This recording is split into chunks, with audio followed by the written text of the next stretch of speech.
On this episode, we will be removing the dash, the heater and the airbags from our AU Falcon. First thing you want to do whenever working on the inside of the car is disconnect the battery, because the last thing you need is to cop an airbag in the face.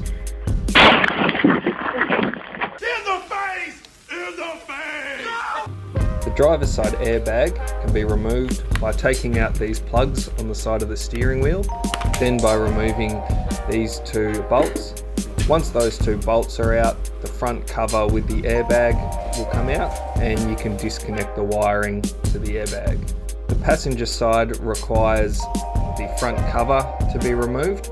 In doing so, you will be breaking 4 tabs, which is unavoidable. Once these 4 tabs are broken and the front cover has come off, there are 4 bolts holding the passenger side airbag in. Undo these, unplug the airbag, and it's removed. Now the 2 airbags in total came to 5 kilos.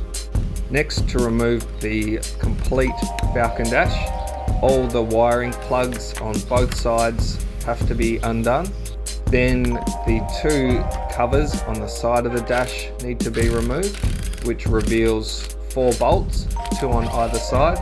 There are 2 more bolts down on the sides of the transmission tunnel, and there are 3 bolts along the top of the dash at the base of the windscreen, which can be accessed by removing the top cover from the dash, which is held in by 2 screws. There are also a couple of earth wires held in by a green bolt. This is also at the base of the windscreen. It is also easier to remove the dash with the steering column lowered, which requires 2 bolts to be undone. If you wish to take just the heater control panel out, it is 2 screws accessed via the ashtray and 2 screws in the side of where the radio was, and this heater control panel will pop out. To remove the gauge cluster, you remove the driver's side heater vents, reach through and push the gauge cluster out. It doesn't need the 2 screws undone at the top. Once the dash is out, the heater is now visible, and there are 4 nuts holding the heater in place. With the heater removed, that saved us a whopping 15 kilos combined with the soundproofing carpet.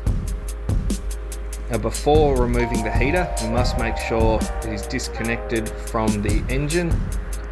Ours had already been disconnected, but our air conditioning system was still hooked up. Remove that. It is easier to remove the washer bottle first, which is held in by 2 screws and a couple of plugs. Once the washer bottle is removed, there is a single bolt clamping the air conditioning hoses into the heater. Whilst the dash was out of the car, we trimmed back some of the excess wiring that we weren't going to be using and removed some unnecessary plastic and managed to save 2 kilos.